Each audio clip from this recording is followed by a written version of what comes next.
थोड़ा ब्रह्म मुहूर्त में उठना चाहिए। देखो, यदि जीवन को सार्थक करना है तो जिसके शैया में लेटे हुए सूर्य भगवान का उदय हो जाता है, उसकी आयु, बुद्धि, श्री, तेज, बहुत सी बातें नष्ट हो जाती हैं। अगर आपको जीवन में चाहे लौकिक उन्नति प्राप्त करनी हो या पारलौकिक, प्रातःकालीन कम से कम सूर्य उदय होने के 2 घड़ी पहले, 24 दूनी 48 मिनट, अभी सूर्य उदय होने में 48 मिनट हैं, आपने सैया छोड़ दिया, इसके आगे नहीं।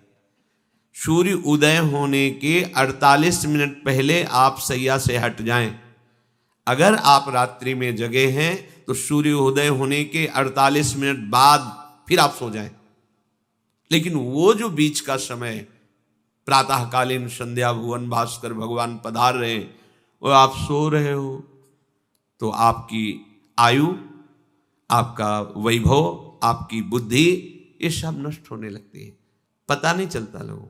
देखो कहाँ तेजवान चेहरे दिखाई दे रहे हैं, खूब तो सब खा पी रहे हो, खाने पीने क्या तेज एक अलग होता है, भागवतिक तेज अलग होता है।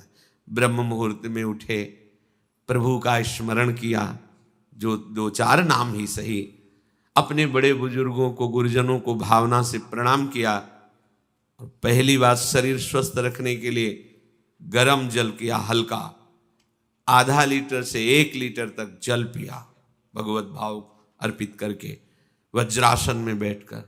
आप लोग दिनचर्या को नहीं करते हैं तो आप ब्रह्मचर्य को पचा नहीं सकते। ध्यान रखना, ब्रह्मचर्य कोई छोटी मोटी शक्ति नहीं है, उसको पचाने के लिए आपकी दिनचर्या दिव्य होनी चाहिए। फिर इसके बाद आप 5 मिनट 10 मिनट टहलिए, फिर सो जाइए।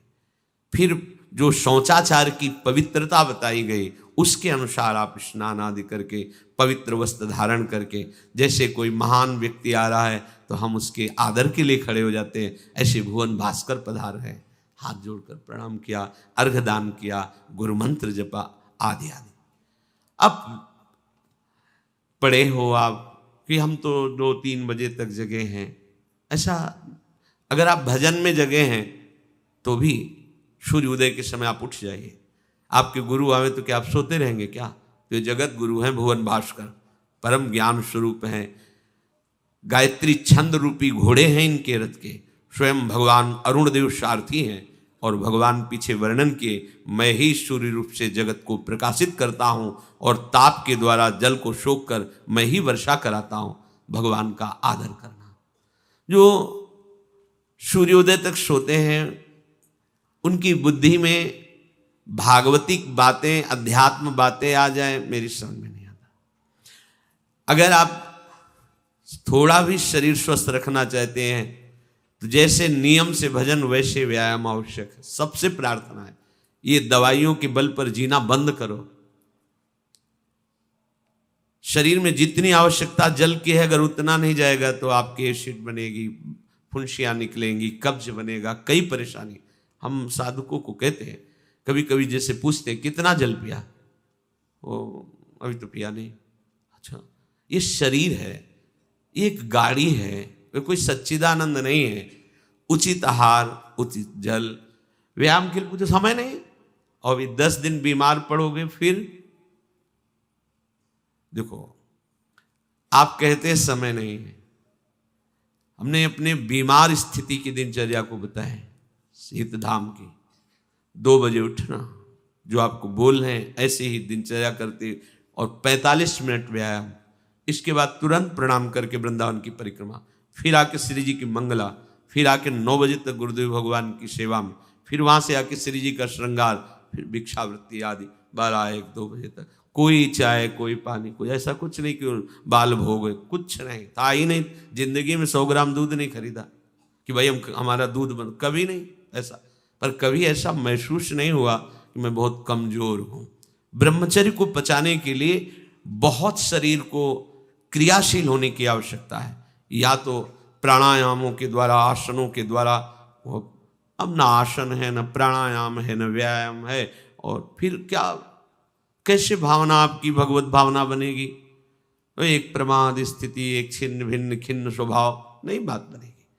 अध्यात्म का साधक जो होता है, एक नवीन खिला हुआ कमल जैसा, मुख प्रसन्न तन तेज विराजा, कीने से रामचंद्र कर का। कोई असाध्य रोग, कोई बहुत पीड़ा, वो बात अलग है, नहीं तो ऐसा वो जैसे कमल खिला होता है ऐसे खिला रहता है। क्यों? हर समय चिंतन सही, आचरण सही, सब कुछ सही। जो भगवत भावना विहीन जीवन है वो मुर्दा जीवन है। जिन हरि भगति हृदय नहीं आनी, जीवित सब समानते प्राणी। वो जान नहीं रहे, मुर्दे जैसा जीवन है। क्या जीवन का महत्व? वही गंदे भोगों को भोगना, उसी का चिंतन करना, और भोग भोगने वाले शरीर को स्वस्थ रखने के लिए विषय सामग्री इकट्ठी करना, इसके बाद मर जाना। बोलो इसके अलावा और क्या है? ये बनाया, वो बनाया, वो बनाया, जरा सा हिला, पूरा का प्रांत नष्ट हो गया। क्या है इसमें? शाश्वत क्या है? हमें तसल्ली होती है, हमने एक मकान बना लिया, तसल्ली होती, 4 लड़के हो गए और काल का तमाचा लगा, पूरा का पूरा सब। क्या तसल्ली? हृदय को तसल्ली तब दो जब